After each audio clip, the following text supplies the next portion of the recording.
recently. I was dressed up like a wanker. I had a onesie on. Was that the pink nah, onesie? It actually wasn't. Okay. But yeah, it was. I did bump into one of them there, and I was like, well, if you ever need me, sir, if you ever need a man of my talents, I'm standing by, and I'm ready to help out at the drop of a hat. So here's hoping they cast me again in this new film. And he was like, fucking thanks, kid. We'll talk to you later. Well, to be Hit honest, the bricks. the issue is that every role I've had for them, I've had like probably 4 roles or something for those guys, but every single one of them has been like a one-line walk-on part type thing, where not really a chance to kind of excel and show how funny I am and, really be a funny character. I'm kind of just, I walk in and I say one thing and I leave, Yeah. So I can't really, don't really have the chance to be like, to make a good impression to the point where they might go, hey, who would be perfect for this? Fucking Harley from Pigville. Yeah, you can't show that you're a wild and funny guy. Yeah, exactly. Cool. Well, that was I think I've got one more topic. Okay. Movie review. Yep. The Invisible Man. Mm-hmm. Good film. Yep. I didn't see it, but the trailer looked pretty good. And I did get offered some tickets to go and see it, but I couldn't because I had a date that night with the English Rose. Why don't you take her? Well, it was too far away because she lives out in the ghetto. Yeah. I live in the hipster region. Yeah. And the movie was out on the rich people shore. So... Right, I see the issue there. Yeah. Well, no, look, I highly recommend it. It's a great... look, this is the thing. The Invisible Man. We've actually... Do you remember The Hollow Man? Kevin Bacon? I thought it was the same movie. Yeah, well, no. So there's essentially this idea where it's like the Invisible Man, but he's a real bad guy, right? But this is taking it... But this is a remake, right? Like, this is an old movie, because I remember that guy who posts bandages around him and walks around in a trench coat. Yeah, so there's a million Invisible Men movies. Yeah. And this is kind of, I don't know if it's a remake, but it's a sort of take this concept. What would you do if you're a fucking invisible man? Yeah. But it's also, what would you do if you were a hyper-intelligent tech genius, psycho invisible man? Yeah. And that's what makes it great performances all around, kind of scary, kind of interesting, and also the fucked up thing, when you're watching it, you're like, God damn, he's fucking invisible. What are they going to do? How can you beat an invisible man? Well, I personally... would start throwing things around the room until I figured out where he was, and then when I fucking found him, I'd kick his fucking ass. Well, obviously they get to That's that. what I'd do. If he was in here right now, I'd pick up that light stand and start swinging it around until it hits something, and then when it hits something, I'd smash it into what I assume is the balls or head of it for as long as possible. Well, you wouldn't know where his balls were. Well, I'd hit at the top, I'd hit at the bottom. One of them's the balls. One of them's the balls. And also, I'll be able to tell, because he'll be like, please stop, please. And I'll just keep smashing him until he stops squealing. Well, see, this is the thing. If the Invisible Man's in the room right now. Yeah, he's got an advantage, but he has to kill us in one hit first. Well, if he came up and poked you right now, we'd jump up. If he's either in that corner or he's in that corner. Yeah. We're going to find him. We're going to fuck him up. He'll be screaming. Well, and then he'll pick up a knife or something, and we'll go, well, he's right there. So this is too close quarters for the Invisible Man. Yeah. Yeah. Invisible Man's got to have a bit of space about him. Well, he also he's only scary in the sense that he needs to strike with a surprise, strike, because once you've established that he's in the room and the door's shut, he's still got an advantage. Don't get me wrong, but it's not as big an advantage anymore. Yeah. Well, if you start swinging wildly, you'll hit something. And probably your fist against the wall. Yeah. Then you'll break it. Well, that's the thing, though. If you're the Invisible Man, you just quietly back out when you... Yeah, well, unless the door's closed. Well, you'd open the door. Right, well, then I'd know where you were, and I'd slam it on you. You wouldn't have time. I'd rush over there, slam it on him. Slam it on his penis, that's what I'd do.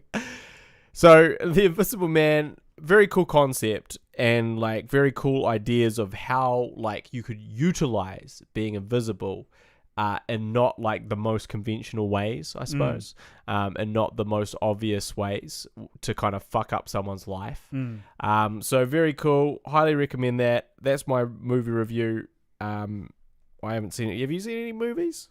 Don't bring up any war shit with me right now.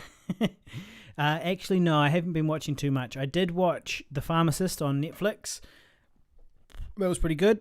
I've started watching season 2 of Narcos Mexico. Yeah.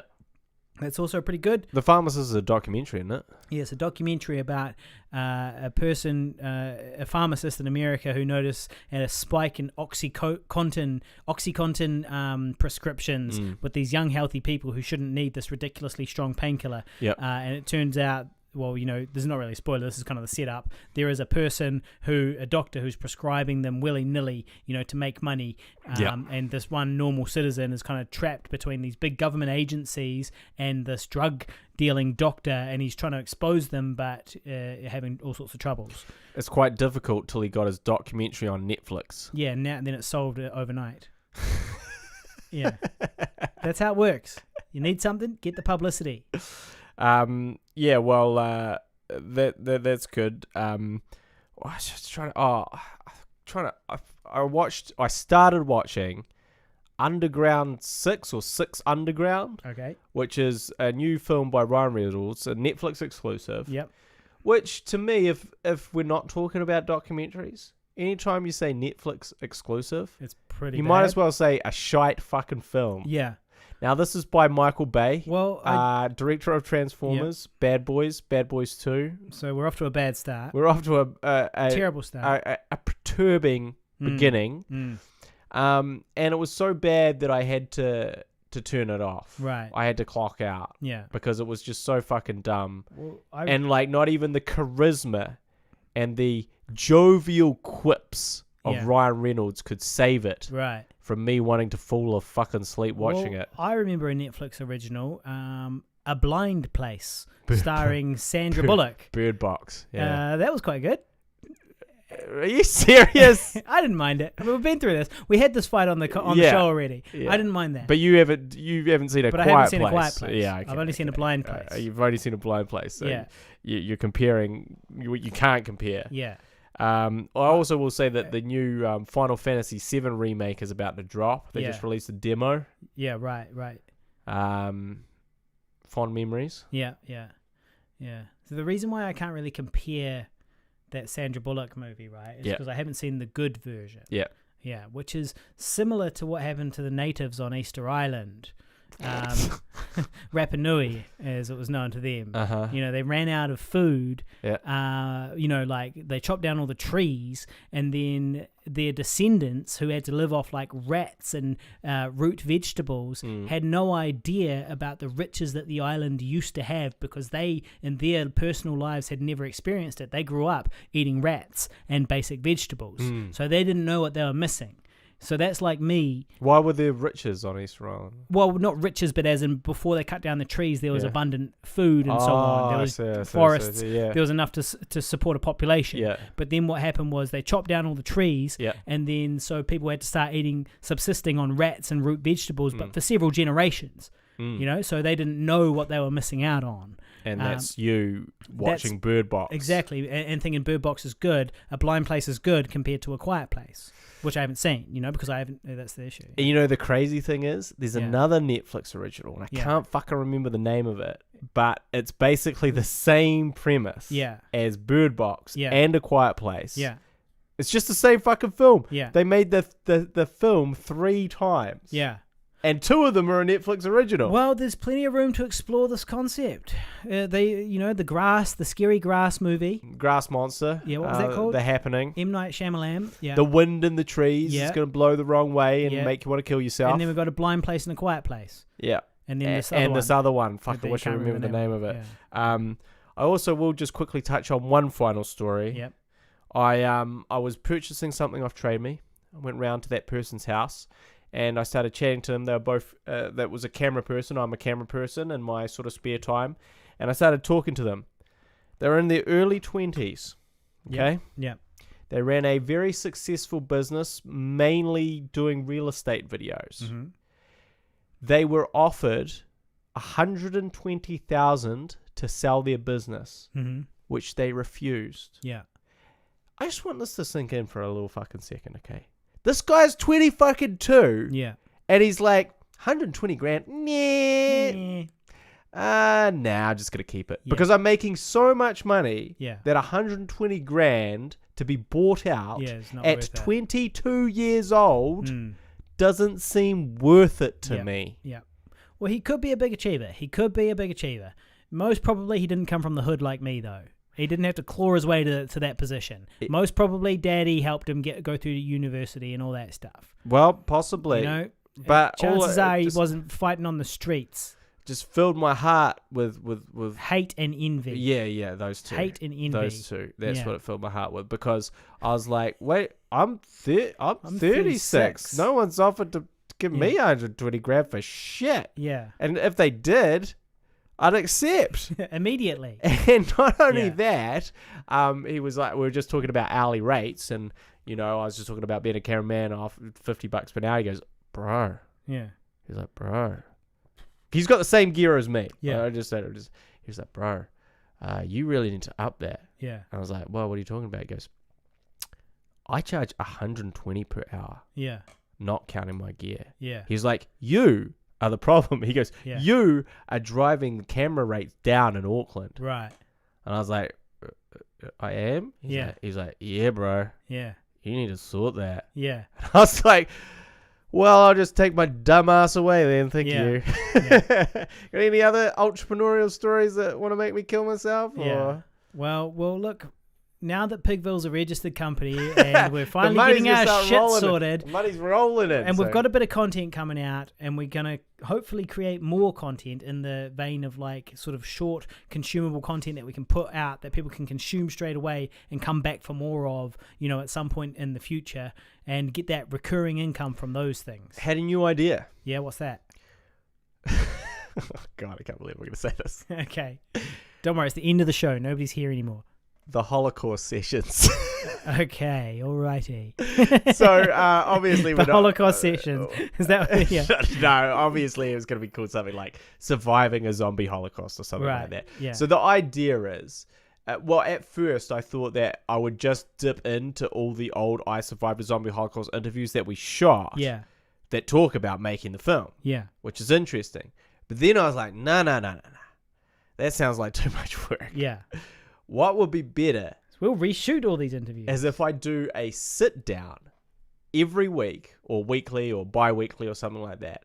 And I basically do a 5 to 10 minute talking through a phase of the production. So I take you, and I'm just sitting there talking.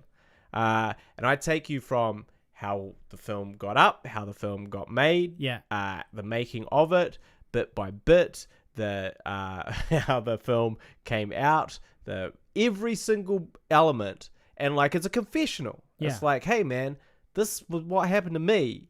You don't have to feel sorry for me, but I'm just telling you, like, as a new filmmaker, like, beware. Yeah. But like, here's the beware of these out of date problems from 10 years ago that this old guy is telling you about. These problems, all the problems that we made, all the mistakes we made, are sort of forever filmmaker problems. Yeah.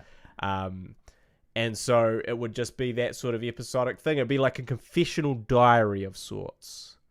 But obviously we can't... Well, I think you should do it immediately. Well, the thing is, I don't want to do it until we get it back. Right. Because we want to point... Yeah. You don't want to, at the end of that, send go, traffic. So that's cool. That's my story, guys. Say, go give these other people some money to watch it. Yeah, like, fuck us. Yeah. Whereas if we can point to a sort of our own a passive revenue stream for the film because we got the rights back, then that's cool. Yeah. So look out for that. The zombie confessionals. All right. That's probably a bit better than the Holocaust confessions. The Holocaust diary. The Holocaust diary. The Holocaust, One other thing that someone pointed out hilariously is that I was giving notes for someone, Tyler Adams, who's working on the new trailer for the... Shout out Tyler, who does listen to the show. And I was giving him... So I was writing an email for some notes, but my laptop was open and I was doing it in the car because this is how busy I am. When I'm traveling to wrestling shows... You were driving and you had your laptop on the dashboard and you were driving with your elbows with the laptop on the dashboard and you had it open so you couldn't really see what was in front of you anyway and you were typing. I was in the passenger seat. Right. But I was writing an email to him. I preferred my vision. Hotspot. And anyway, and I was watching because he's done a new trailer which looks really awesome, but I was watching it through to give my notes. A new trailer for our second feature film, Older. And there was two people in the back seat going, "What's this? What's that? What the fuck are you doing?" And I was like, "Oh, it's this new movie coming out, blah, blah, blah. Stop distracting me. This is really important." They're like, "What the fuck is this?" And they're pointing to a screen. So in the trailer, it will probably be edited out, but in the trailer, and it's not for a long period of time, so you'll never be able to read it, but I'm looking at a computer screen. Yeah. And what I'm doing is I'm opening a screenplay tab. Yeah. Right? Yeah. But if you look at my computer screen Yeah. and what is on it, Yeah. there's some disturbing things. Yeah. A bunch of like porn tabs open. So, because it's my actual computer screen Yeah. at the time, Yeah. obviously. And what it has on there, for some fucking reason, is... Yes.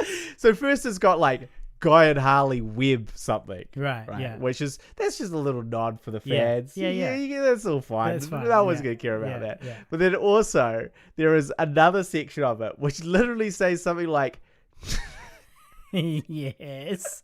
Yes. new Holocaust stuff. Or like Yeah. new Holocaust Right. ideas. Yeah. right? Yeah. How can I kill the most people? Yeah.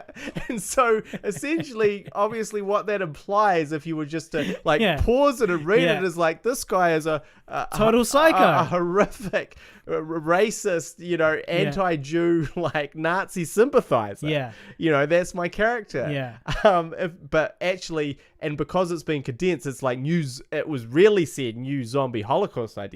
Yeah. But that had been The zombie was the gone. zombie bit was Yeah. gone. So So it it was said like new new Holocaust Holocaust ideas. ideas. So it was like, So is that still in the movie? I was planning. Yes, it's Is it in still the final movie? It's still in the final movie. That's awesome. So yes, it was like I was planning, like I was Hitler, and I was planning Yeah. a new fucking You're like, Holocaust. yeah. So that's what they pointed out to me, and I was like, yeah, thanks guys. I can't really change that now. Yeah. But that is definitely not good. Well, no, it is good. And here's why. The Holocaust is great. And here's why. Because it's going to be just another nod to I Survived a Zombie Holocaust. That's what it is. Your previous film. If you knew... The issue would be if you had no idea who this person was or what their previous film was, which is 99.9% of all people who ever watch the film, they would just be like, new Holocaust ideas. What the fuck? It's like when Mr. Burns comes up with that idea to cover the sun with a big disc so that the Springfield never sees sun again. Yeah. And you've just got these ridiculous ideas that you jot down into your list of different Holocaust ideas, different ways you could cause the Holocaust. Yeah. Now, we should clarify that Holocaust is a word you can use in many contexts. It doesn't exclusively refer to the World War II, the most famous Holocaust. Correct. For a start, there's many Holocausts. There was also the Japanese versus the Chinese Holocaust. Yep. And other ones. And then, so the whole thing about Holocaust means death and destruction on a large scale. Exactly. So you can have, for example, a nuclear Holocaust or a zombie Holocaust. Yeah. And so your particular Holocaust that your character is writing about is not necessarily a racist Nazi one. You might just want to wipe out a lot of people, but regardless of their skin. It's got nothing to do... There's nothing to do with their colour or creed. I'm not young Hitler. No. This You're is not old, about... Ben, I don't know. I'm not Hitler, guys. I'm not Hitler. So anyway, that was great. That was cool. That was great. Okay, well, on Hitler, I guess we'd better wrap it up. Yeah. So thank you very much for listening. This has been the Guy and Harley podcast. You can find us on facebook.com/GuyandHarley. You can support us on Patreon, patreon.com/Pigville, or you can go to paypal.com, and if you would like to buy the beers for next week, you can put in a deposit there of however much you want and say it's for beers, and we'll give you a shout out next episode. And that PayPal account that you need is pigvilleproductions@gmail.com. So if you go to PayPal, you can make a donation there. We'll shout you out and we'll buy beers with it, we promise. So thank you very much for listening, and we will catch you next episode. See you later. So the podcast was so long that we broke the live stream. We did, and it's the first time that's happened. Which is really annoying because now I'm going to have two halves of the live stream, which is really quite a problem because I had to stop it and restart it. So that's a bit of an issue. But nevertheless, it's not too much to worry about because there's only one viewer and it's me. So nobody will be safe. too upset. Safe. All right. Well, thank you very much for watching, dear streamers, and all our new followers. Thank you so much. And we will see you next episode.